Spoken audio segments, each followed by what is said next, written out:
Hi, Shane Bennett. Thank you for watching Muslim Connect.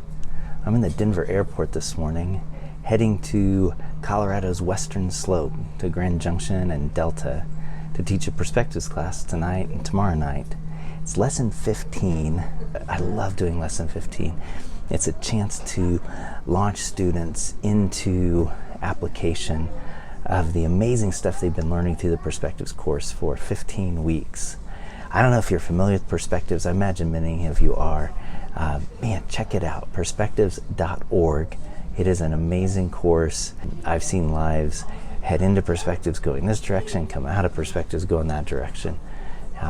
It is a potent collection of material. Steve Hawthorne sums up those purposes way back at the start of the course by saying that God intends to gather worshipers for himself from among every people. And he intends to bring redemption and blessing to every people. And along the way, he's going to eradicate evil. Now, I love that threefold purpose of God. And the delight for me, part of the delight, is that he invites each of us to participate in those purposes. It's amazing, isn't it? That God looks at you, God looks at me and my life, and he goes, hey, do you want to be a part of this? Here's what we're doing. It's pretty exciting. Missions people often talk about 5 roles that can be employed to implement a person's involvement in God's kingdom. Those roles are intercessor, sender, goer, welcomer, and mobilizer. Today I want to talk about the role of intercessor. As I see this, and this is me, you can see it as you wish, of course. I see intercessor falling in a couple of different main categories. And I love the role of intercessor because it's the kind of thing anybody can do. You can begin to pray. And that's one of the categories. It's the intercession that anyone can pursue. You can begin as soon as somebody says, here's how to pray for the Baluch of Karachi, Pakistan, and you can start to pray, and I love that. There's also the role of intercessor in terms of the main gifting someone gives somebody is in prayer.